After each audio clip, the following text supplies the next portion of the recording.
여러분 안녕하세요. 오롱자입니다. 일단 영상 앞서서 좀 말씀을 드리는데 지금 저희 애기가 졸리 점퍼를 타고 있어서 소리가 좀 들어갈 수 있습니다. 양해 좀 부탁드리고요. 오늘 영상은 약간 보너스 트랙 같은 거니까 재미삼아 들어주세요. 근데 좋은 내용입니다. 그리고 클래스 101에 추가 세션이 들어갔어요. 여러분들이 궁금해하시는 것들 모아서 내 집 마련에 필요하다고 생각되는 건 다 넣었고요. 대선 끝나고 나서의 내용도 추가가 됐습니다. 확인 부탁드려요.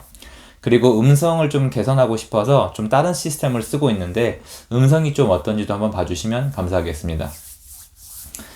어, 많은 분들이 지금 내 집 마련 고민 많으신데 제 주장엔 변함이 없어요. 내 집 마련 하세요. 저는 수년간 말씀드려 왔지만 제가 시장을 보는 눈은 많은 분들과 좀 다릅니다.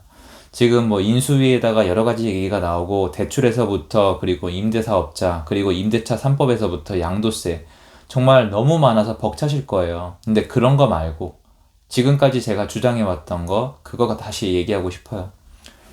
아셔야 됩니다, 지금.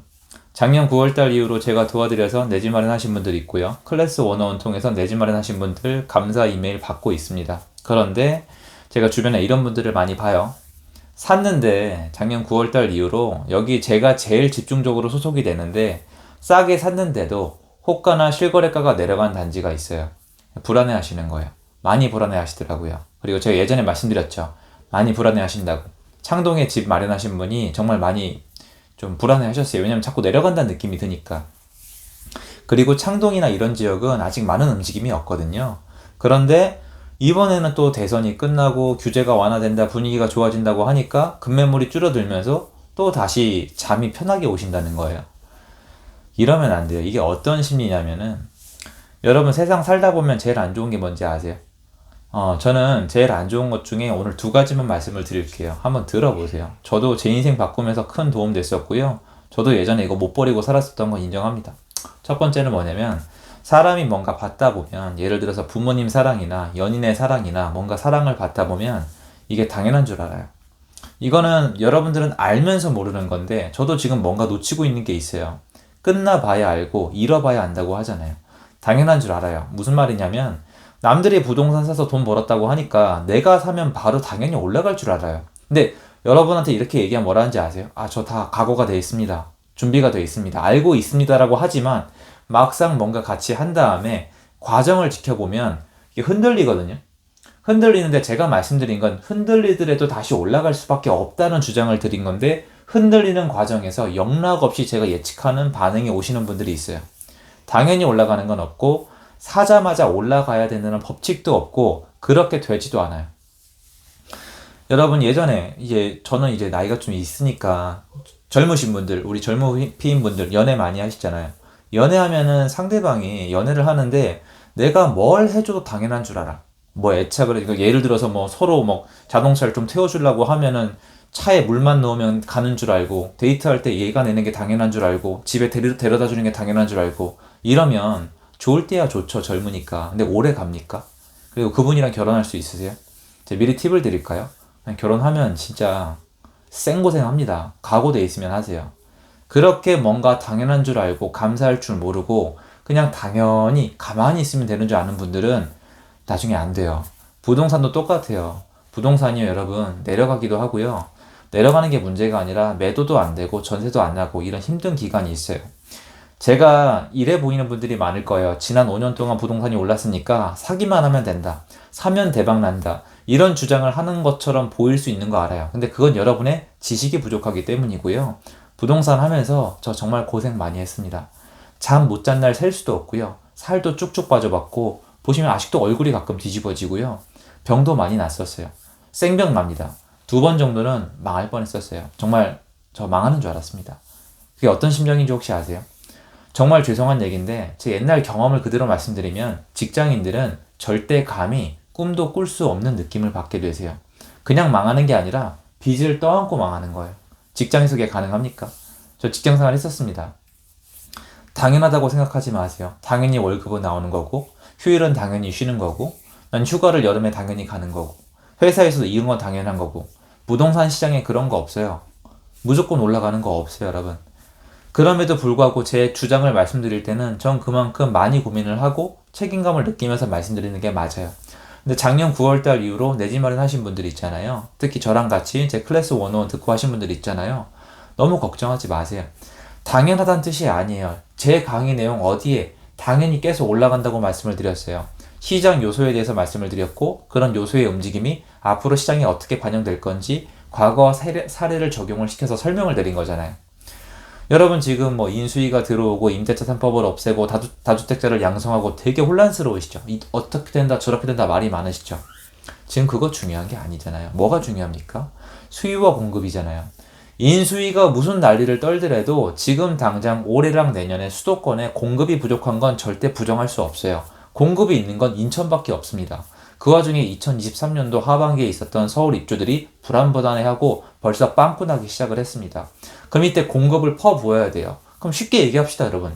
공급을 당장에 퍼부을 수 있는 방법이 있어요? 뭐가 있죠? 일단 신축은 없습니다.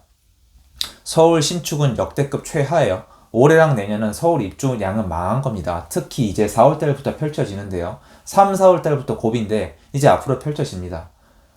늦었어요. 이건 안 돼요, 여러분. 이거는 안 됩니다. 건축 기술상 안 돼요. 뭐가 있어요? 구축매물 꺼내오면 되죠. 구축매물 꺼내오면 뭐 하면 돼요? 다주택자 양도세 완화를 파격적으로 해줘야겠죠. 쉬워 보이세요? 못한다는 게 아니에요. 쉬워 보이세요, 지금? 그럼 일단 불안해할 이유가 없죠. 두 번째로 전세 공급해야 되죠. 전세 공급하려면 어떻게 해야 돼요? 말씀드렸잖아요. 다주택자, 2주택 이상을 가진 사람만이 전세를 놓을 수 있어요. 1주택자? 전세 못 놔요. 어디 가서 살 건데요? 전세를 놔도 자기가 딴 데 가서 전세 살아야 될 거 아니에요. 내 집에 내가 살면서 플러스 알파로 전세를 공급하는 사람은 2주택자 이상자밖에 없어요. 사회적 적폐라면서요. 이 사람들을 풀어주려면 어떻게 되는지 아세요? 다 풀어줘야 돼요. 취득세, 종부세, 양도세 다 풀어줘야 돼요. 쉽겠어요? 그런데 왜 자꾸 뉴스가 나올 때마다 흔들리십니까? 저는 그거는 안 좋다고 생각을 합니다. 그리고 두 번째, 많은 분들이 이것도 연애에 관련되어 있는데 소개팅을 하거나 어디 나가기 전에 꼭 이 생각을 하세요. 난 중간 이상은 간다. 혹시 그거 아세요? 저는 여성분들은 몰라요. 남성분들 기준으로 말씀을 드릴게요. 제 친구들은 다 물어보면 자기가 중간 이상 간다고 생각을 해요. 근데 밖에 나가보세요. 밖에 나가보세요. 여러 연봉 얼마 하세요? 연봉 3,500? 4,000 되세요? 6,000? 7,000? 8,000? 한 연봉 8,000 받으시면 많이 받는다고 생각하시죠? 연봉 1억 찍으면 성공했다고 생각하시죠? 아니거든요. 무슨 말씀인지 아세요? 넓다고요, 세상이. 근데 나는 중간 이상으로 간다고 생각을 하시면은 내가 부동산 내 집 마련했을 때 내가 내 집 마련을 하려는 이 돈이나 금액이나 아니면 내 이 입지가 어느 정도 괜찮다고 생각을 하시는 모양인데 그렇지가 않아요. 그런 데를 투자하시면서 강남처럼 탄탄하게 움직일 거라고 생각하시면 안 돼요. 강남은 상위 1%입니다, 여러분. 전국적으로 봤을 때 상위 1%라고요. 아파트 가격도 마찬가지고요. 근데 여러분 강남에 집 살 돈 없으시니까 다른 데 사셨잖아요. 경기도나 아니면 서울에 약간 외곽에 사셨죠. 그럼 그런 곳들은 당연히 체력이 약하기 때문에 좀 흔들려요, 많이. 대출이 안 나오도 흔들리고 한꺼번에 많이 올린 다음에 올라갈 때 어떻게 됩니까?